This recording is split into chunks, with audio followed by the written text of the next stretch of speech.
ગુજરાતમાં ચોમાસું જમતા જ શહેર માણસો સમાઈ જાય એટલા મોટા ખાડા પડી ગયા છે. શહેર બદલાઈ રહ્યા છે પણ ખાડાની સ્થિતિ તો એક સમાન છે. 24 કલાકમાં જીવલેણ ખાડાના કારણે 4 નિર્દોષ લોકોના ભોગ લેવાયા છે.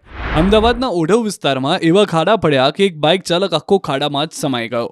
તો ગાંધીનગરમાં પાણી ભરેલો ખાડો બાળક માટે મોતનો ખાડો સાબિત થયો. સેક્ટર 1માં ચ0 પાસે પાણી ભરાયેલા ખાડામાં બાળકો નાહવા પડ્યા ત્યારે એક બાળક ઊંડા પાણીમાં જતા તે ડૂબી ગયો. આ અંગેની જાણ ફાયર વિભાગને થતાં ફાયરની ટીમ પહોંચી બાળકને બહાર કાઢ્યો હતો પણ બાળક ડૂબી જતા મોતને ભેટ્યો. બીજી તરફ ગાંધીનગરના મેયર બચાવ કરતા નજરે પડ્યા તો સરકાર પ્રવક્તા ઋષિકેશ પટેલે ખાડા પૂરવાની કામગીરી કરવાની બદલે લોકોને સલાહ આપી કે તમે ધ્યાન રાખો. તો બનાસકાંઠાના ધાનેરામાં ખાડાના કારણે 75 વર્ષીય દાદીનું મૃત્યુ થયું છે. છીડીવાડીથી ધાનેરા આવતા 75 વર્ષીય દર્દી ખાડાના કારણે પડતા મોત થયું. ખાડાઓના કારણે ટ્રાફિક જામ સર્જાયો. ટ્રાફિક સર્જાતા હોસ્પિટલ પહોંચી ન શકતા મોતને ભેટ્યા.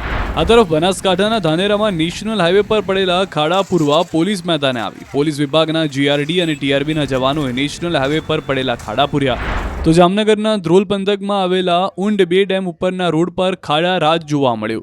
તેમજ સર્વિસ રોડ ઉપર પણ ખાડાઓને કારણે સ્થાનિકો હાલાકી ભોગવી રહ્યા છે, જેથી ગામ લોકોએ ખાડા પાસે એકત્ર થઈ વિરોધ કર્યો. લોકો આકરા પાણીએ જોવા મળ્યા અને તાત્કાલિક તેમની સમસ્યાનો હલ આવે તેવી માંગ કરી.